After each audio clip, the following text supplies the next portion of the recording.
Hey everybody, Matthew again from Goblin Pile. Today I'm going to go over the third of the original 5 Planeswalkers, Liliana, Defiant, Necromancer. She is the black one, as you can tell. I think probably she's one of the best ones, if not the best, of these original 5. Obviously she pales a little bit in comparison to some of the more recent additions to the Planeswalker rosters.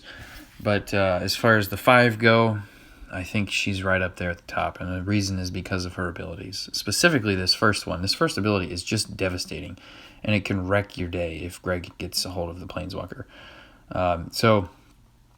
6 loyalty, corrupt. You discard the last 2 cards in your hand, and your opponent discards the first and last cards in hand. Then for 15 loyalty, we have Grave Mist as the second ability. Activate 5, deal 1 damage to you and all your creatures, and 5 damage to your opponent and its creatures. And then also at 15 loyalty, for the ultimate, Raise Dead. The last 3 creatures you control that were destroyed are returned to the battlefield. It doesn't necessarily mean creatures you controlled. It just looks at your graveyard. So the last 3 cards in your graveyard, creatures, come back to the battlefield.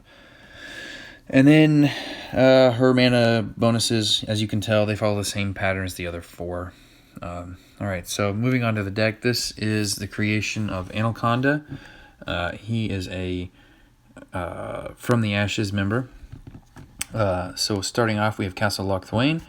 This is one of the castles from Eldraine. It is a land, and as you enter the battlefield with this support, if there are 5 or fewer black gems, convert 4 gems to black. At the beginning of your turn, convert 2 gems to black, and then activate 2 black. Draw a card, it gains half its mana, and then lose life equal to the number of cards in your hand. Then we have Awaken the Erstwhile.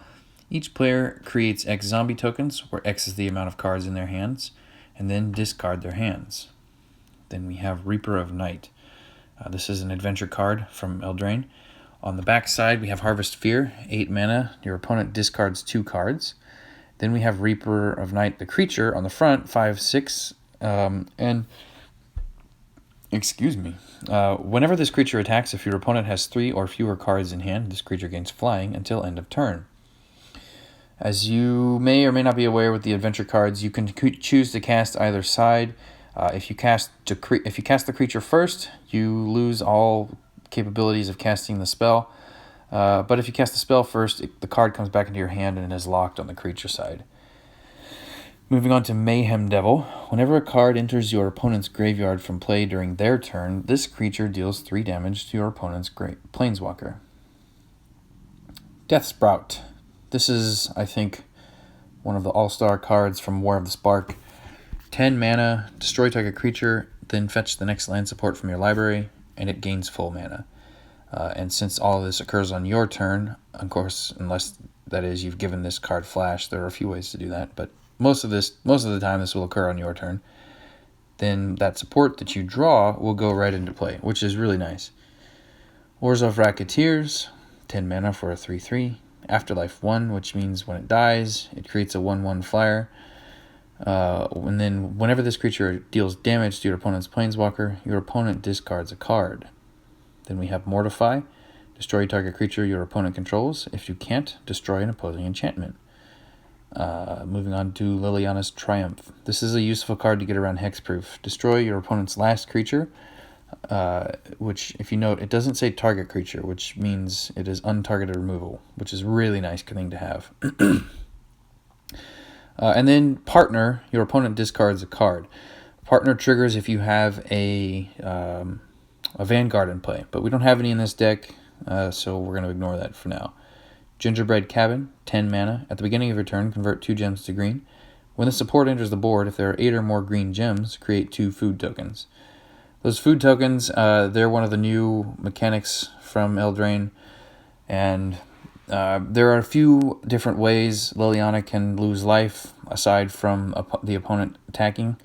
So this little health that you get from the food tokens is there to kind of mitigate that a little bit. And then finally we have Final Payment. 5 mana, destroy target creature, you lose 4 life. As I was saying, you can lose life through your different cards and stuff. So food helps you stay healthy. All right, and this is going to be interesting. So this particular player, Nyarlathotep, I don't know if I said that right. He is a From the Ashes member, and he loves making trolley decks. So I highly, highly expect this to come out the same way. He's a big fan of Fibblethip. I don't know if that's how you say it, but that's how I say it. And all of the nonsense that can result from using Fibblethip, he loves. So I would be shocked if we don't encounter that in this particular match. So we're going to go ahead and put out the castle first, and then from there work on charging up Mortify. Yeah, that's what we're going to do. Oh, Urza. Oh, goody. Just what I needed. I think what I'll do is hurt his Urza land even more.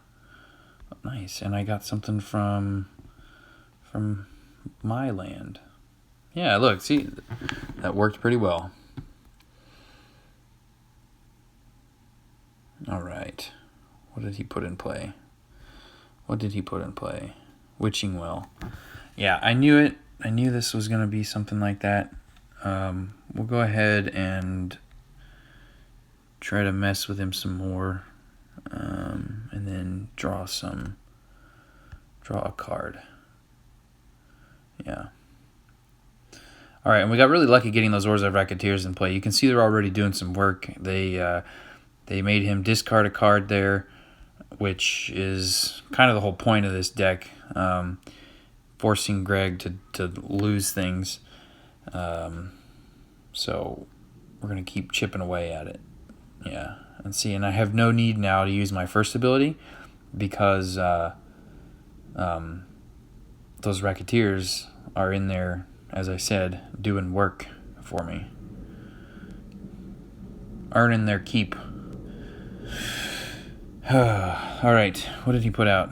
Jaim de Tome, Sword of Sinew and Steel, and his first abilities support. Fantastic. Just wonderful. Okay, so we kind of are in a good spot here, though I would hesitate to say this game is won. What I will say is, I think we're in a good spot. Yeah. I'm not gonna cast Awaken the Erstwhile, but I will hold on to it as discard fodder, just in case I end up needing it. And I'll go ahead and grab another card that I can use to discard things. Because as you might have seen, his ability, he used it a second ago to put some cards in his hand. All right. And I think we'll go ahead and we'll do it this way. We'll do Final Payment and Awaken the Erstwhile, and let's see what we get here. Actually, do I have anything in my graveyard? I have 2 creatures. Yeah, I should work up to that. I'm going to try to go and earn enough loyalty here to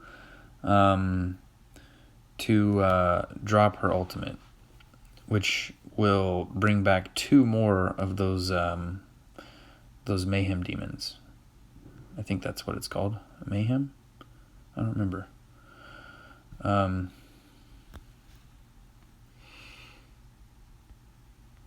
Yeah, Mayhem Devil. There we go. So I'll go ahead and cast that.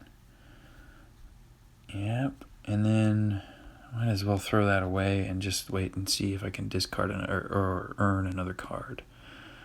Ooh, this will be good. I'll go white and red, kill his thing, and get another match.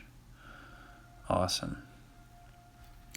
Yeah, and so this deck, as you can see, it's fairly effective.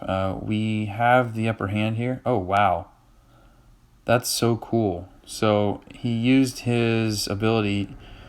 I'm going to check the battle log and see what that was that just happened, because we just dinged the crap out of him. Oh, he used Glimpse the Unthinkable. Aha. That's what that was. Okay. That was awesome. Man. I mean, it sucks because he made my cards cost more, but that was really cool to see the Mayhem Devil go crazy. We'll go with red. Probably should have gone with the black, but oh well. It is what it is. A lot of times my my moves don't really make any sense, which it's a wonder that I can still win and do well in this game with that in mind. It really is. Okay, and then this is going to be the game. We're going to win right here. Pretty cool. Alright, so that's the deck, guys. Just lean on those discard abilities, and as I said, as I did in there with the Mayhem Devil, you can bring back those creatures you dump in your graveyard. And once you get the upper hand, once you get that hand advantage over Greg, the game is very easy to manage at that point, unless he just has an explosive turn and blows up on you. But those are few and far between. So that's that. Thanks for watching.